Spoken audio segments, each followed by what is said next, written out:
आज हम बात करने वाले हैं गवर्नमेंट जॉब के बारे में। सबसे ज़्यादा जो मैं प्रोफेशनल कंसल्टेशन में देखता हूँ, गवर्नमेंट एग्ज़ाम्स नहीं निकल रहे लोगों के, यही एक सबसे बड़ा क्वेश्चन रहता है। तो देखो, अगर आपके भी गवर्नमेंट एग्ज़ाम्स नहीं निकल रहे हैं, आप पूरी मेहनत कर रहे हो, प्रॉपरली अच्छे से पेपर दे रहे हो और उसके बाद भी अगर एग्ज़ाम क्लियर नहीं हो रहा है, तो हमें जा कर के ना एक बार अपने देखना चाहिए सिक्स्थ हाउस को। बिकॉज़ सिक्स्थ हाउस बहुत मैटर करता है इसमें, क्योंकि सिक्स्थ हाउस रिप्रेज़ेंट करता है हमारे कॉम्पिटिशन को, हमारे एनिमीज़ को। और कॉम्पिटिटिव एग्ज़ाम भी हमारा एक तरीके से एनिमी होता है, जिससे हमें जीतना होता है।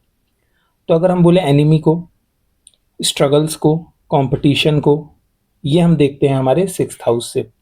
तो इसलिए तुम देखोगे, सिक्स्थ हाउस को रिप्रेजेंटेटर माना गया है गवर्नमेंट जॉब का भी, सर्विसेज का, एम्प्लॉयमेंट का, डिसिप्लिन का, हार्डवर्क का, डेली रूटीन का, कंसिस्टेंसी का, एनिमीज का, लिटिगेशन का, एंड हमें जो परसिवरेंस रखना होता है, ये सारी चीजें हम देखते हैं चैलेंजेस से जीतना छठवें घर से। इसलिए सिक्स्थ हाउस को, एट्थ हाउस को नेचुरली अच्छा माना जाता है।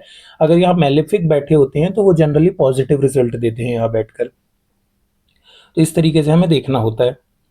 एक हमें ये कंसेप्ट देखना होगा, इस पर मैं बात करूंगा कि कौन से प्लैनेट कैसे काम करते हैं यहाँ। दूसरी चीज मैं आपको बताऊंगा, सिक्स्थ हाउस से सिक्स्थ हाउस जो हमें सिक्स्थ हाउस का फाइनलिटी देता है, यानी कि हमारा 11th हाउस, छठवें घर से छठवां घर होता है हमारा 11वां घर। और हमारे जो स्ट्रगल्स हैं छठवें घर के, वो अपना फाइनल रिजल्ट देते हैं जाकर के 11th हाउस से। इसलिए हमें छठवें घर को और 11वें घर को देखना होता है चैलेंजेस के लिए। पैसा कमाना है हमें कंपटीशन जीत कर, तो उसके लिए हमें अर्थ त्रिकोण पे जाना होता है, जो कि है हमारा दूसरा घर देखना होता है हमें। ठीक है, इसके बाद हमें छठवां घर देखना होता है और 10वां घर देखना होता है। तो आज हम इसी को लेकर बात करने वाले हैं। अब मैं इस कंसेप्ट पे आने से पहले आपसे चाहूंगा कि आप अपनी प्लेसमेंट्स को देखो, तो आपको एक रिजल्ट समझ आएगा। अब देखो, अगर मैं प्लेसमेंट्स की बात करूं, तो जो प्लेसमेंट बहुत अच्छा रिजल्ट यहाँ दे सकती हैं वो है Mars, Saturn, Mercury, sun and Rahu. ये सबसे पावरफुल प्लेसमेंट्स हैं। मेलेफिक प्लैनेट एनर्जीज हैं यहाँ पर, मरकरी को ऑब्वियसली छोड़कर, लेकिन ये सबसे अच्छा रिजल्ट देती हैं यहाँ। देखो, मार्स जो है वो सिग्निफाई करता है पावर को, सैटर्न बताता है हमारे करियर को, मरकरी रूल करता है हमारी इंटेलेक्चुअल कैपेसिटी को। किसी भी कॉम्पिटिटिव एग्जाम को निकालने के लिए, कोई अगर आपके ऊपर केस हो गया है लीगल, तो वहां पर सबसे ज्यादा जरूरी होती है मरकरी की। इसलिए मरकरी जो है वो नेचुरल कारक है सिक्स्थ हाउस का काल पुरुष कुंडली में।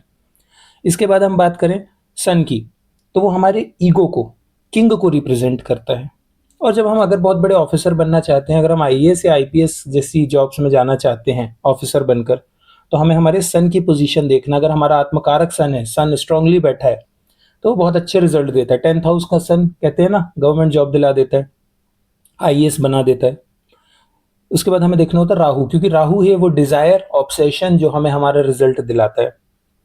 इसके बाद वो प्लेसमेंट्स की मैं बात करूं जो मॉडरेट हैं, अभी मैं बताऊंगा भी ये कैसे है, बट पहले आप इसका एक कंसेप्ट समझ लो। अब देखो क्या होता है, जुपिटर, केतु और मून बहुत अच्छा रिजल्ट नहीं देते, मॉडरेटली सपोर्टिंग होता है। जुपिटर तो एक्सपेंड करता है ना चीजों को, लेकिन कहीं ना सिक्स्थ हाउस में बैठ करके जुपिटर जो है वो स्ट्रगल को ही एक्सपेंड कर रहा होता है, अच्छा रिजल्ट नहीं लाता है। केतु डिटैचमेंट है, तो कोई भी चीज जो हमें डिटैच करती है, हमें कंपटीशन के लिए डिजायर चाहिए, लड़ने के लिए अंदर से आग होनी चाहिए। इसलिए मार्स को कारक कहते हैं, वो फ्यूल होता है, वो ईंधन होता है जो हमें पावर देता है क्लियर करने के लिए कंपटीशन, कि मैं इस एग्जाम को क्लियर करके रहूंगा। केतु उसका जस्ट अपोजिट कर देता है, इसलिए काम नहीं आता। और मून होता है इमोशनल।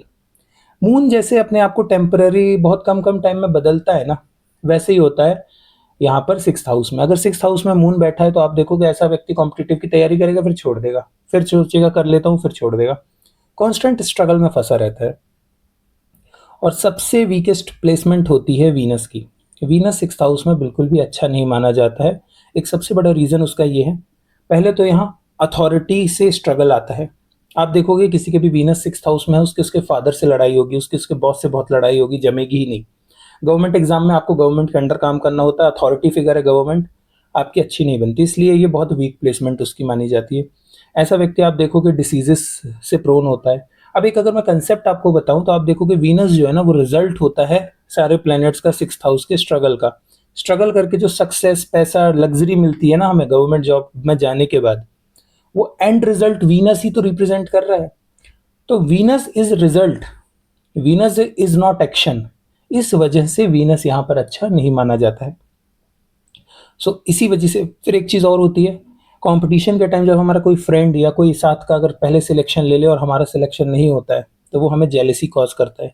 वीनस यहाँ बैठ के एक्सट्रीम जेलेसी तक लोगों को दिला देता है कि वो पढ़ाई ही नहीं कर पा रहे उसके लिए, क्योंकि जेलेसी इतनी ज़्यादा, किसी ऑफिसर का कोई पॉडकास्ट देख लिया, कोई बहुत अच्छा मोटिवेशनल वीडियो देख लिया, बाकी प्लैनेट्स मोटिवेट होंगे, Venus there is a possibility कि वो और ज़्यादा निगेटिव हो जाए, पेसिमिस्टिक हो जाए। इसी वजह से वीनस को अच्छी प्लेसमेंट नहीं माना जाता है कंपटीशन के लिए यहाँ पर। और कुछ रूल्स हैं जो मैंने अपने प्रिडिक्शंस में लगाए हैं हमेशा, वो मैं आपको रूल्स भी बता देता हूँ तो आपको समझ आएगी, काफ़ी हेल्प मिलेगी अपनी प्लेसमेंट को समझने के लिए। देखो, जो सिक्स्थ हाउस है वो कॉम्पिटिटिव एग्जाम्स को रूल करता है, बिल्कुल क्लियर कट। एक ही रूल हमेशा ध्यान रखना, अगर आप कभी भी अपने कॉम्पिटिटिव एग्जाम को जानना है तो अपने सिक्स्थ हाउस के बारे में जानो। चाहे मैं कंसल्टेशन करूँ या किसी से भी लो, उससे पूछो सिक्स्थ हाउस की कंडीशन क्या है।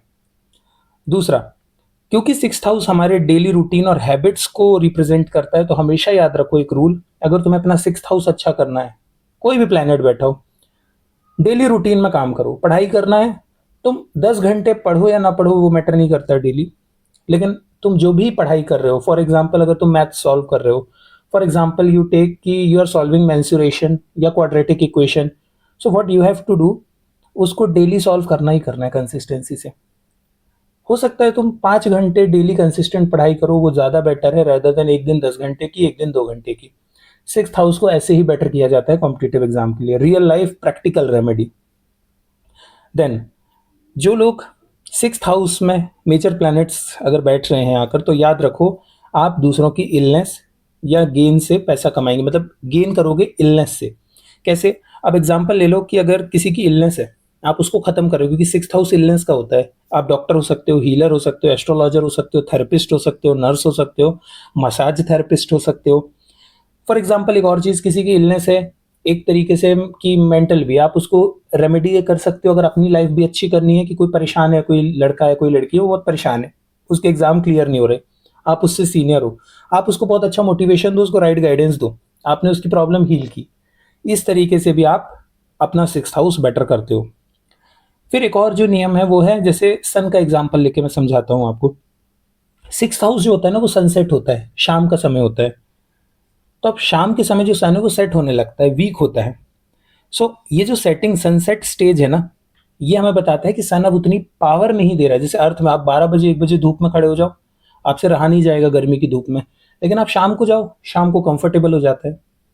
तो अब यहाँ पर भी आपको दो कंसेप्ट समझने हैं और ये बहुत डीप कंसेप्ट हैं। पहला, ग्रह अपनी स्ट्रेंथ लूज करते हैं, डेफिनेटली दे लूज, बट क्या शाम का समय घूमने के लिए अच्छा नहीं होता है? होता है। शाम के समय पर जब हम, हमारा पूरे दोपहर भर धूप थी उससे बच के अब हम शाम को जा रहे हैं घूमने, तो वो सुकून का समय भी होता है। यहाँ पर ना मैलेफिक प्लैनेट भी अपनी स्ट्रेंथ लूज करता है। सिक्स्थ हाउस जो है ना आपका, वो आपको एक मौका देता है चूज करने का, कि अब मैं यहाँ से अपनी लाइफ को कैसे फॉरवर्ड आगे ले जाऊं, अगली सुबह के लिए मैं खुद को कैसे प्रिपेयर करूं। इसीलिए